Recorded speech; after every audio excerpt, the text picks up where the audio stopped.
Good morning, students. Students, today we will do our another topic, that is the treatment of outstanding expenses, accrued incomes, prepaid expenses and income received in advance.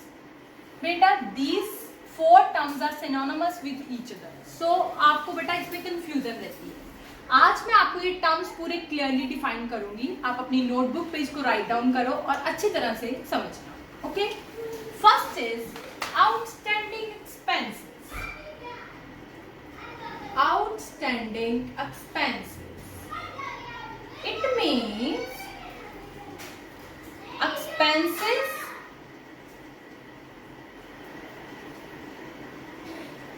which are due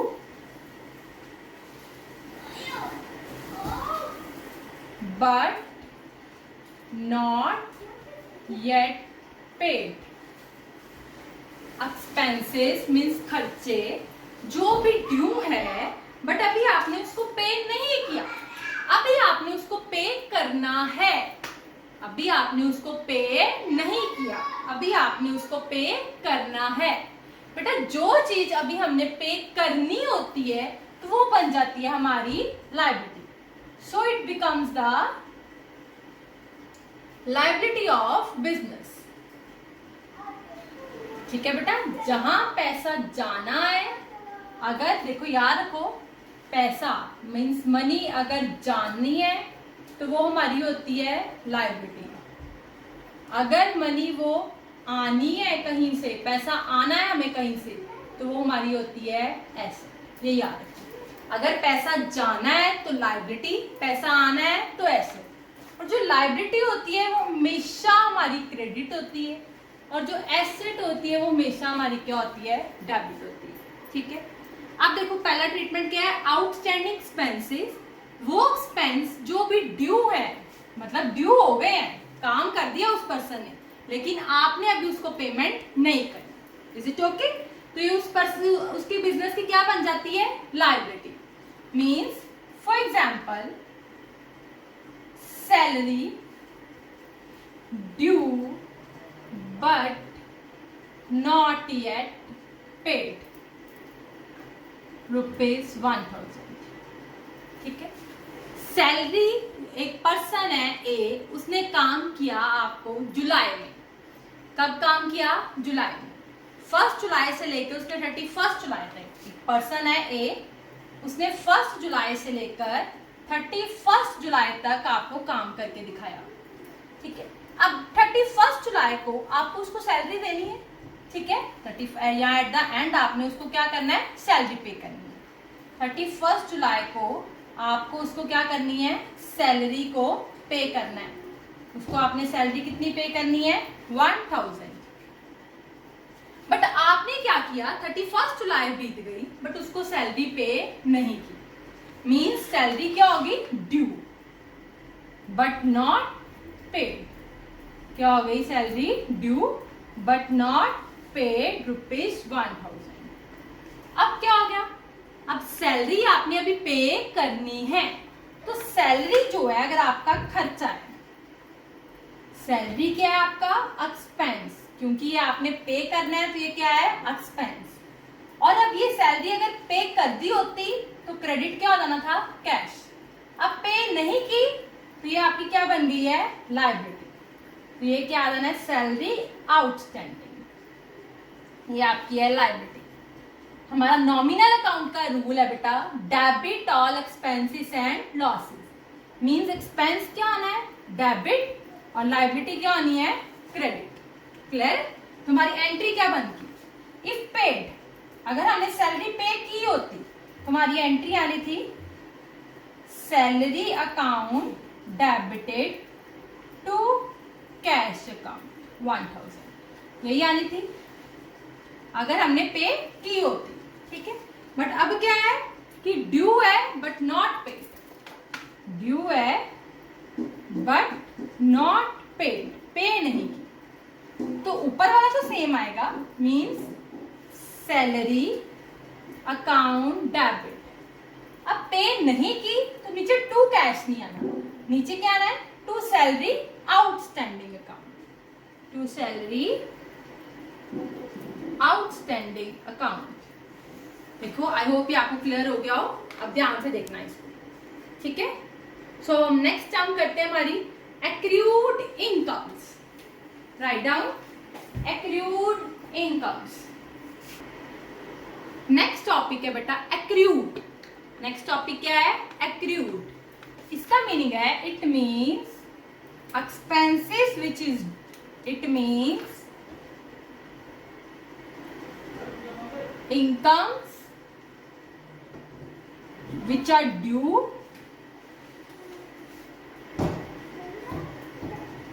but not yet received।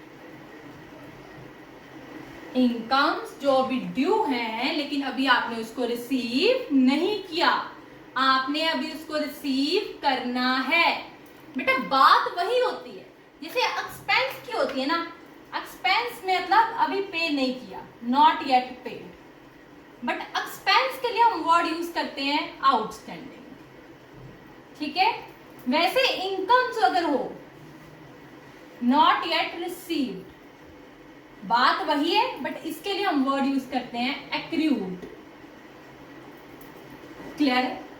अब ये क्या है? Income अभी due है लेकिन अभी आपने receive नहीं की, अभी आपने रिसीव नहीं की, ठीक है।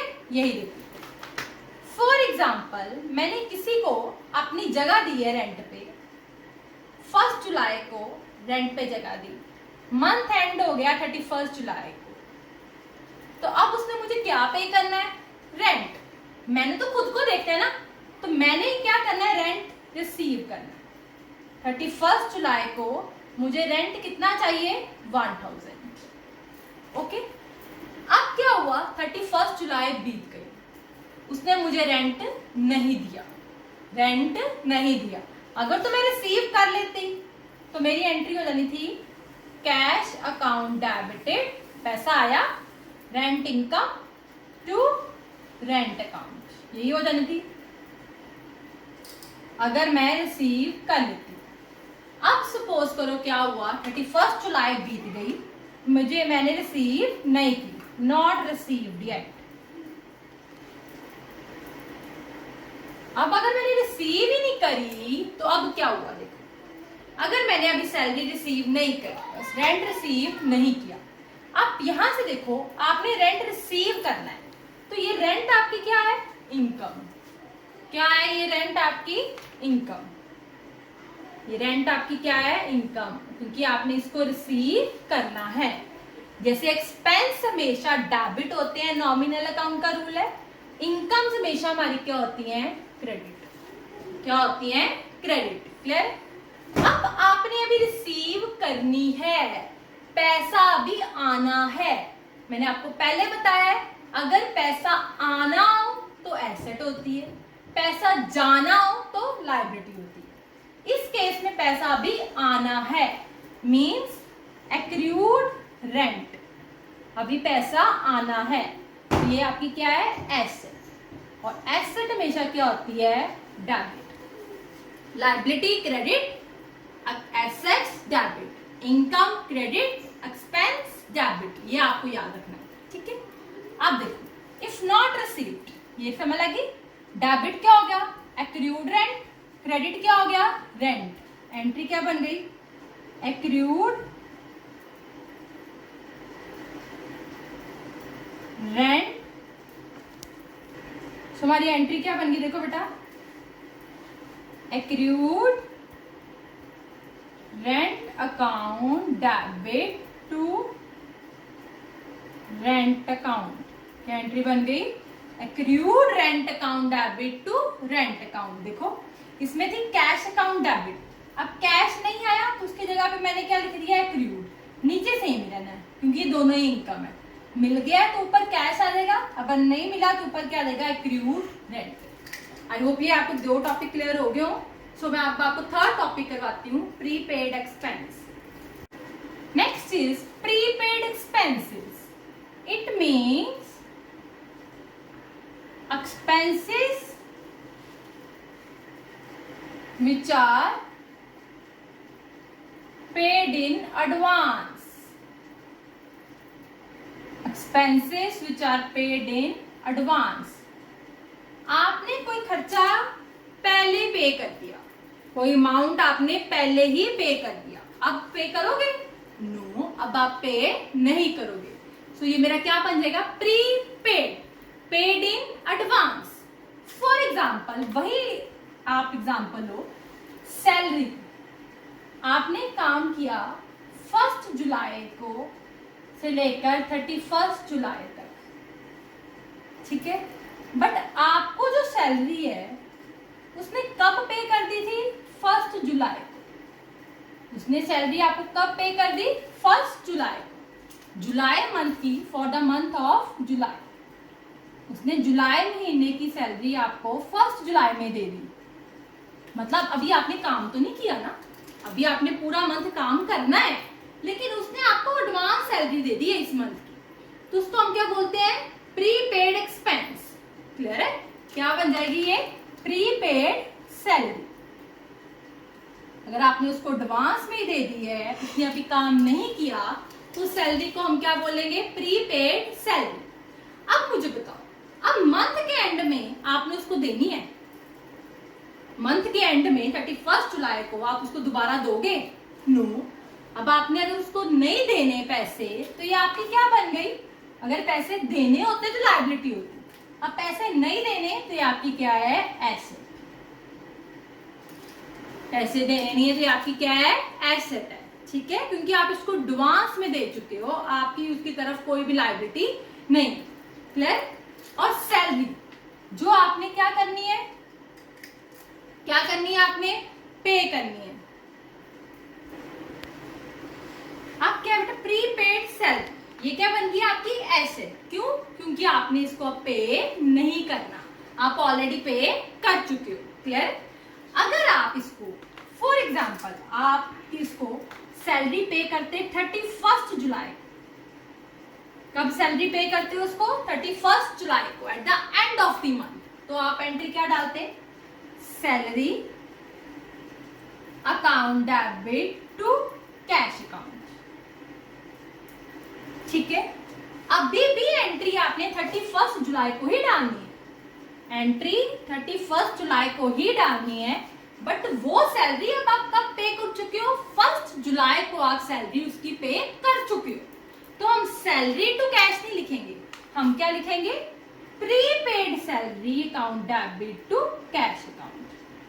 क्या लिखेंगे? Prepaid salary account debit to cash account. Clear है बेटा? अगर आप उसको 31 जुलाई की सैलरी, मतलब 31 को ड्यू हुई और पे भी कब करी? 31 को, तो आप लिखते हो सैलरी टू कैश। अगर ड्यू हुई 31 को, लेकिन पे कब करी आपने?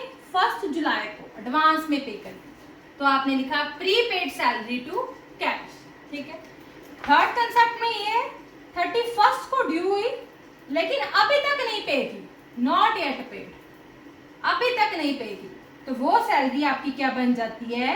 Salary account debit to salary outstanding account.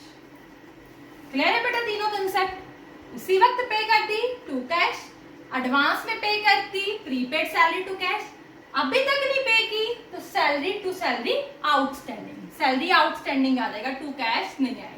ये है तीनों कंसेप्ट बेटा, ठीक है, एक्सपेंस के। आई होप ये क्लियर हो गया। हमारा लास्ट कंसेप्ट रह गया income received in advance. Next topic है हमारा बेटा इनकम रिसीव्ड इन एडवांस। इसको हम प्री रिसीव्ड इनकम भी कहते हैं। कुछ ऐसी इनकम जो हमने एडवांस में रिसीव कर ली है, अभी ड्यू नहीं हुई बट हमने एडवांस में क्या कर ली है? रिसीव कर ली है। फॉर एग्जाम्पल रेंट की बात कर लो, जैसे मैंने आपको बताया था 1 जुलाई को आपने जगह दी रेंट पे, 31 जुलाई तक उसका आपने, अभी उस पर्सन ने वहां आके रहना है, जगह यूज करनी है आपकी, बट आपने उससे रेंट कब रिसीव कर लिया है? 1 जुलाई, रेंट रिसीव्ड कर लिया। 1 जुलाई को आपने क्या कर लिया? रेंट रिसीव कर लिया। इट मींस ये क्या हो गया? रेंट रिसीव्ड इन एडवांस, आपने उससे एडवांस में रेंट रिसीव कर लिया है। अभी ड्यू नहीं हुआ, अभी उसने इसको यूज नहीं किया, एडवांस में ही ले लिया है। ठीक है, देखो अब देखो बेटा, अब 31 जुलाई को जब वो यूज कर लेगा, अगर तो वो 31 जुलाई को ही आप रेंट रिसीव करोगे। अगर आप कब रिसीव करोगे? 31 जुलाई को। तो आप क्या एंट्री करोगे? पैसा आया cash account debit to rent account. ठीक है, अगर आपने 31 जुलाई का रेंट जो है वो कब रिसीव कर लिया है? 1 जुलाई को, एडवांस में कर लिया, तो आपने क्या लिखना है? Cash account debit to rent received in advance account. क्या लिखना है? Cash account debit to rent received in advance. बेटा अगर कोई चीज एडवांस में आप रिसीव करते हो तो वो पर्सन आपसे वापस भी मांग सकता है। वो कहता है मैंने पहले ही दे दिया है, अभी मैंने यूज नहीं किया, तो आप मुझे वापस करो, तो आपको उसको वापस करना पड़ेगा। सो ये हमारी क्या बन जाती है? लायबिलिटी, जो हमारी क्रेडिट होती है। Is it okay? अगर उसी वक्त रिसीव किया, कैश टू रेंट। अगर एडवांस में किया, cash to rent received in advance. अगर किया ही नहीं, नॉट रिसीव्ड, अगर किया ही नहीं अभी तक, तो क्या एंट्री आएगी? कैश नहीं आएगा, क्या वर्ड आ जाएगा? मैंने पहले बताया है, accrued rent to rent account. Accrued rent account debit to rent account. Clear है? आई होप ये आपको टॉपिक क्लियर हो गया हो। मैं आपको एक इन शॉर्ट बता देती हूँ, याद रखना। आउटस्टैंडिंग एक्सपेंस जो होते हैं वो हमारी लायबिलिटी होती है और क्रेडिट होते हैं। ठीक है, प्रीपेड एक्सपेंस जो होते हैं वो हमारे एसेट्स होते हैं और डेबिट होते हैं। ठीक है, इनकम रिसीव्ड इन एडवांस, अगर आपने कोई एडवांस में इनकम ले ली है तो ये हमारी लायबिलिटी है, क्योंकि हमें ये वापस भी करनी पड़ सकती है, तो क्रेडिट होती है। एक्रूड इनकम, अभी मिलनी है, अभी मिली नहीं है, तो ये हमारी एसेट है और ये हमारी डेबिट होती है। ठीक है, इन शॉर्ट पैसा आना एसेट, पैसा जाना लायबिलिटी। ध्यान से देख लो एक बार। आई होप ये आपको टॉपिक क्लियर हो गया हो। Still if you have any query then you can ask from. Thank you.